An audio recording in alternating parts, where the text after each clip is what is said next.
Hai, masih bersama saya, Mr. G, bicara. Tentu saja bicara tentang kebenaran berdasarkan fakta, data, dan realita. Mengundang banyak eh, keharuan. Video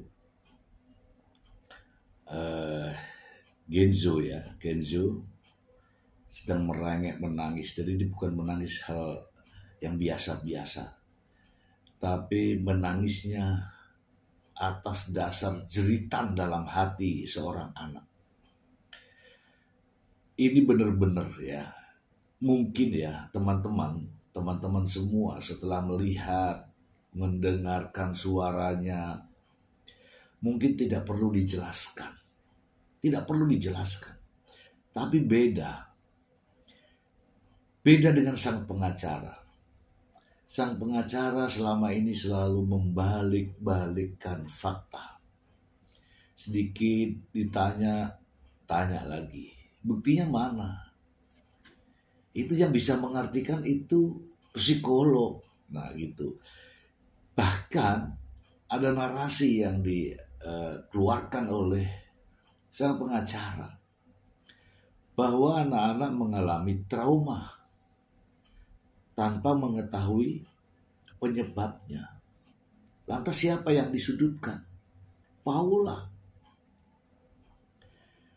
Anak-anak Mbak Imbong katanya tidak mau ketemu dengan ibunya. Bahkan diantarkan tuh malah nangis. Akhirnya dibawa pulang. Kata pengacara. Kemudian dikemas sedemikian rupa, dihadirkanlah ahli tentang psikologi anak, ahli psikiater. Memang ya rada-rada lain.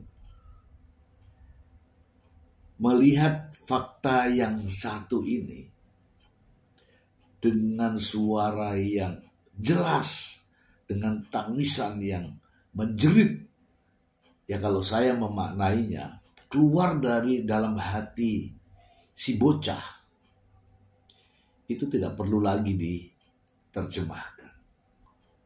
Tidak perlu lagi mencari ahli bahasa. Tidak perlu lagi mencari ahli bahasa anak untuk menjelaskan kalimat ini. Teman-teman, saya yakin teman-teman juga sudah melihat dan betul-betul paham apa yang dimaksud ini. Saya sendiri melihat video saya melihat video saya itu loh, menangis. Lihat mata saya, masih sembab.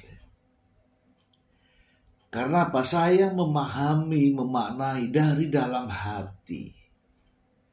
Inilah yang namanya empati ya teman-teman.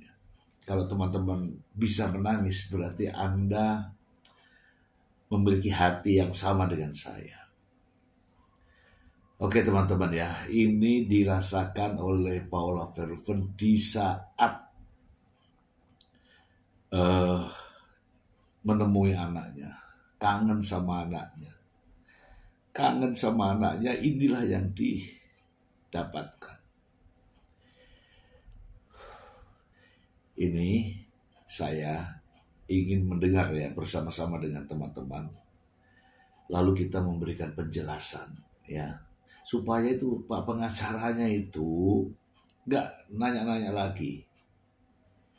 Oke teman-teman, mari kita simak ya. Video tersebut ya dengan bersama-sama ya teman-teman ya, bersama-sama ya. Adiknya di mana Kak? Nanti Papa marah. Nanti Mama dimarahin Papa. Oh iya, Kak, Papa tuh baik Adik. Papa nggak marahin Mama kok sayang. Sangat jelas sekali ucapan dari Genzo walaupun dia sedang menangis. Kalimatnya jelas, kata-katanya jelas. Hebat ini anak ini. Dan kalimat ini punya tujuan. Mama jangan di sini,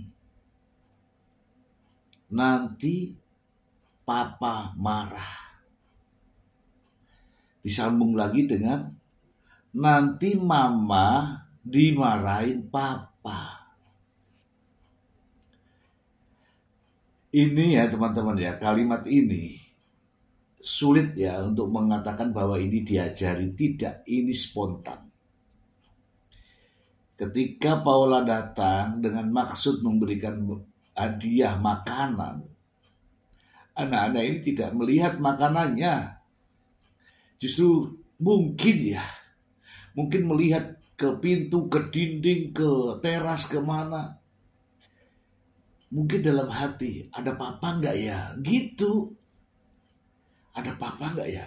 Ya kan? Kemudian nangis. Mama jangan di sini. Artinya apa?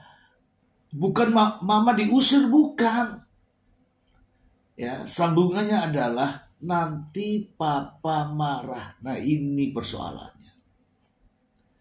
Bukan mama jangan di sini, mama jangan di sini, bukan begitu. Ada sambungannya, nanti papa marah. Ada lagi, nanti mama dimarahin papa. Ini warning, ini peringatan. Kalau mama di sini, nanti papa marah. Saya kasihan kalau mama dimarahin papa. Itu maksudnya. Iya teman-teman ya. Kemudian tanggapan dari Paula Verhoeven sungguh seorang ibu yang luar biasa. Ya. Ada keinginan datang untuk membawa makanan kepada anak-anaknya. Sambutannya adalah tangisan. Cara memandang mungkin, ya karena memandangnya itu memandang takut, lihat kanan kiri. Takut karena kalau nanti ada papahnya. Makanya Paula Verhoeven mengatakan, bagaimana ini anak ini, cara melihatnya sudah berbeda. Karena ada trauma. Dan traumanya penyebabnya itu bukan Paula. Kita simak lagi ya teman-teman. Simak lagi karena ada kalimat apa ya bahasanya. Ini penekanan 2 kali gitu loh. Yang seolah-olah mama kok kesini toh gitu loh. Nanti mama dimarahin gitu loh ya. Yakinlah teman-teman juga memahami itu. Yang repot itu kalau pengacara menanyakan lagi. Itu kan bahasa anak. Bahasa anak tidak semestinya orang yang berbicara bla bla bla bla bla. Harus ada ahli anak, itu biasanya seperti itu. Kita simak lagi ya teman-teman ya. Supaya kita kalau mau nangis saja gitu loh. Ya. Aku nahan nangis juga sakit kepala aku. Ayo mari ya. Adiknya ada mana kak? Nanti papa marah. Nanti mama dimarahin papa. Oh iya, kak papa tuh baik adek. Papa nggak marahin mama kok sayang. Kalau yang paham ini pasti nggak kuat. Yakin tidak kuat. Apalagi kalau ibu-ibu. Ya. Ini tangisan ini bukan tangisan biasa. Ini anak-anak betul-betul nangisnya didorong dari dalam hatinya. Sampai ada tekanan pada saat bersuara. Ya, saya nggak bisa nirukan tapi ada gelombang. Mama, jangan di sini. Nanti papa marah. Ya, begitulah. Ya. Nanti mama dimarahin papa gitu ya. Ini jelas ini jelas ya. Ada tekanan-tekanan yang menurut pendapat saya ini nangis bukan nangis biasa. Kalau nangis biasa yang mama gitu kan. Ini tidak. Ada jeritan kecil di dalamnya. Itu saya rasa teman-teman, apalagi yang ibu-ibu ya, yang mbah-mbah, yang mak-mak pasti paham ya. Kemudian hebatnya lagi teman-teman, hebatnya lagi adalah spontan jawaban dari Paula Verhoeven. Sebelumnya Paula itu kaget. Jadi ketika ada suara tangisan itu, kemudian ada suara omongannya, kalimatnya itu, Paula mau ngomong tapi nggak jadi. Akhirnya mendengarkan semua itu, ya, mendengarkan semua itu sampai Kenzo itu tuntas ngomongnya, sehingga tiba-tiba Paula langsung menjawab, oh ya, enggak, itu papa baik, papa nggak marah, mama nggak marahin mama kok sayang, gitu ya. Ini sebenarnya Paula menjawab itu kehebatannya. Jadi Paula sebenarnya kaget, kenapa anakku ini ngomong seperti itu. Ya untung bagus ini jawaban Paula, bahwa ya masih juga, kalau misalnya ya, kalau mohon maaf ya, kalau misalnya saya, emang papamu marahin gue, kan gitu ya. Tapi ini Paula langsung spontan meredakan. Oh iya, enggak, itu papa baik, papa nggak marahin mama kok sayang, gitu ya. Aduh. Mestinya orang nalar, orang waras, orang punya otak, punya pikiran, ya nggak perlu bertanya lagi, ya kan? Nggak perlu bertanya lagi. Nggak perlu ditanyakan lagi apa artinya suara anak itu. Nggak perlu lagi ditanyakan apa maknanya. Nggak perlu ditanyakan kepada ahli psikiater anak, ahli psikologi anak tentang bahasa ini. Ini Paula tuh datang bawa makanan. Intinya adalah mengapa anak itu bukan, biasanya kan kalau anak-anak dibawakan makanan, itu makanannya itu yang dia, mama makan makanan ini, aku suka ini gitu. Tapi justru melihat itu langsung nangis. Dan nangisnya bukan nangis main-main, nangis kijer itu. Mama jangan kesini, mama jangan kesini. Ada nanti papa marah gitu, bahasa saya ya. Dan momennya ini adalah momen yang tepat, ya, momen yang tepat yang selama ini kita tunggu-tunggu. Akhirnya terjawab sudah. Jadi teman-teman ya, narasi yang dibangun selama ini, yang sering ada di konvensi pers, di berbagai media itu, terjawab sudah sekarang ini.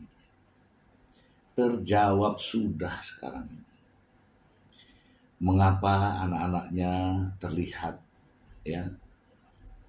ya ada trauma kalau ada mamanya. Terkadang celingak-celinguk, ya kelihatan tuh ada di layar, celingak-celinguk dulu, rasa-rasanya takut kalau ada papanya, takut kalau ketahuan papanya. Kenapa takut? Kenapa takut ketahuan sama papanya? Ya karena mungkin anak-anak ini sudah tahu siapa papanya. Ya mungkin ya saya tidak tahu, tapi karena inilah yang dia alami, anak-anak alami. Kelihatan kok di video-video itu. ada rasa minder gitu anaknya ini. Ya pernah tuh ada di video-video itu. Kenapa ini? Kenapa ini anaknya begini, kan ada yang pernah di video.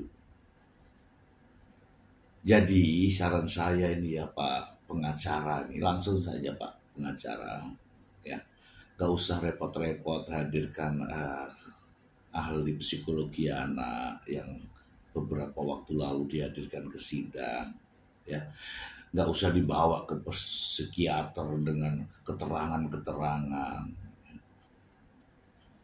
Ini dah nampak ya, nampak benar, ada kelihatan, ada traumanya benar. Tapi bukan trauma kepada ibunya, trauma takut kepada bapaknya. Kalau ibunya dimarahin, takut kepada bapaknya kalau ibunya kena marah. Ya karena ini. Pak pengacara, halo Pak pengacara, nanti silahkan dijawab aja Pak pengacara, nggak apa-apa, ya. Atau begini Pak pengacara ini khusus Pak pengacara ini, simak ini, simak rintihan tangisan dari Kenzo. Kenzo itu anak 3 tahun. Siapa yang ngajarin? Nggak ada. Ini anak cerdas, ini anak hebat. Ingin melindungi ibunya dari amarah papahnya. Ya, ingin menyelamatkan ibunya. Ini anak hebat ini. Mari kita dengarkan ya Pak pengacara. Adiknya ada mana Kak? Jangan di sini. Nanti papa marah. Nanti mama dimarahin papa. Oh iya, Kak, papa tuh baik adek. Papa nggak marahin mama kok sayang. Nih, mama bawa makanan. Adik udah mau makan. Mama cuma bawa makanan. Ya, mungkin kalau Pak pengacara mungkin punya makna lain, ya saya tidak tahu. Saya tidak tahu kalau punya makna lain, ya.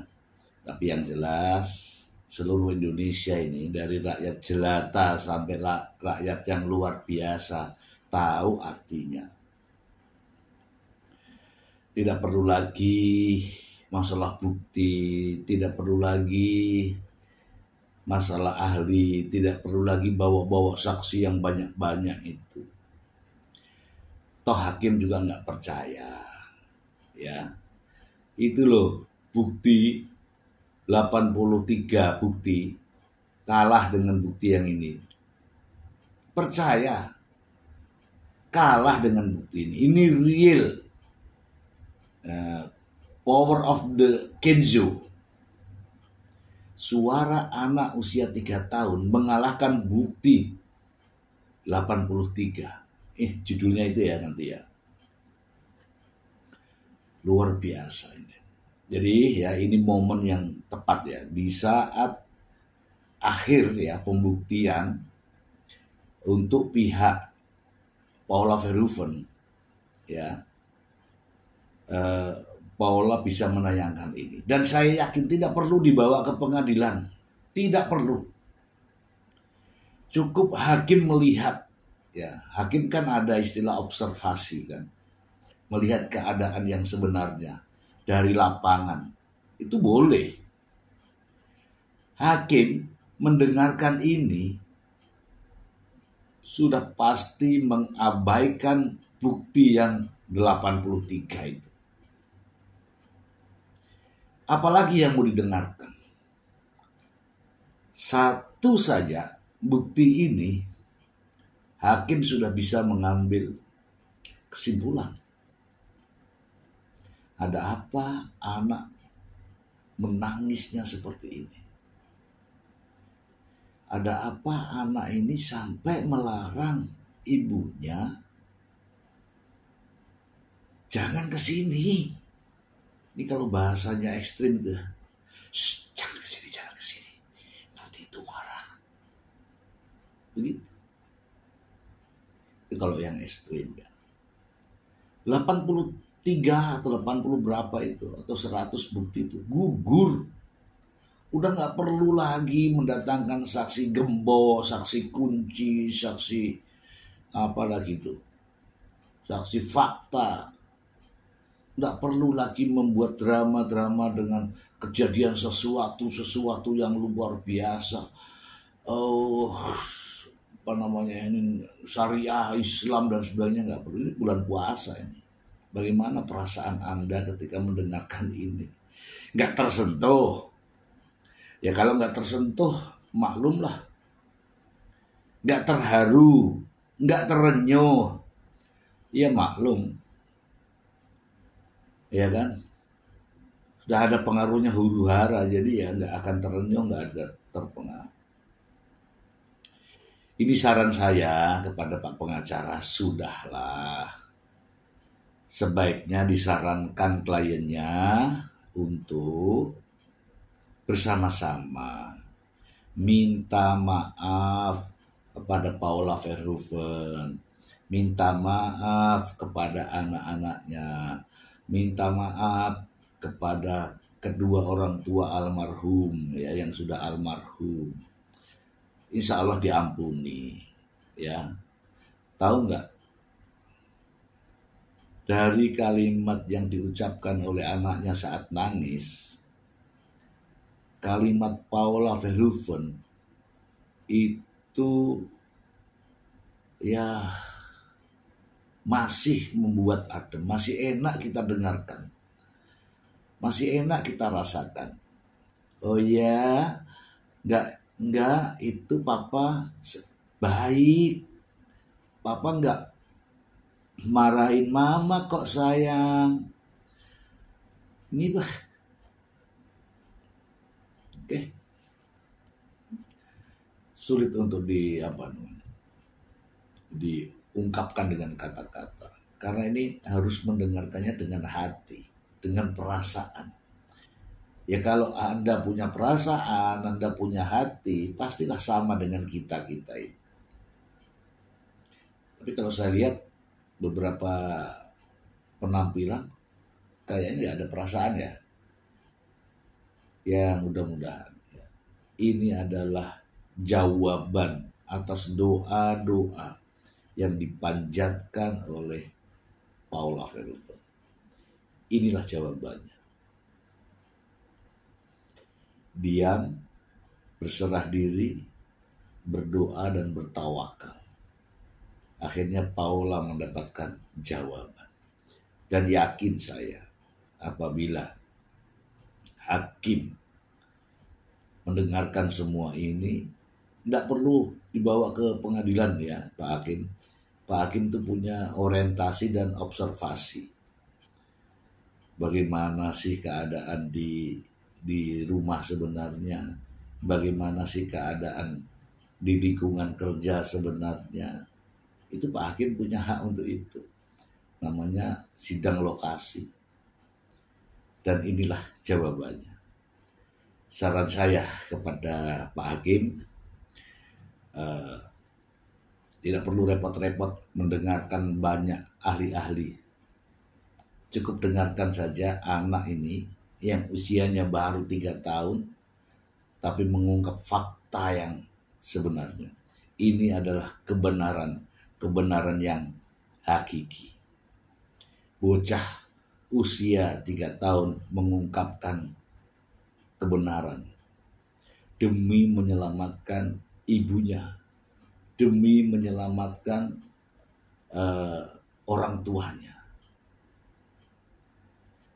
Hebat ya teman-teman, saya yakin anak ini akan hebat, akan menjadi hebat di tangan yang tepat, yaitu di tangan Paula Verhoeven. Pak Hakim, silakan ambil keputusan yang sebaik-baiknya dengan pertimbangan yang sematang-matangnya dan serahkan hak asuh anak itu kepada ibunya. Dan Anda tidak akan disalahkan di dunia maupun di akhirat. Tetapi jika Anda, Pak Hakim, mengambil keputusan yang salah, maka pertanggungjawabannya bukan hanya di dunia, tetapi juga sampai di akhirat. Semoga bermanfaat. Terima kasih. Bye.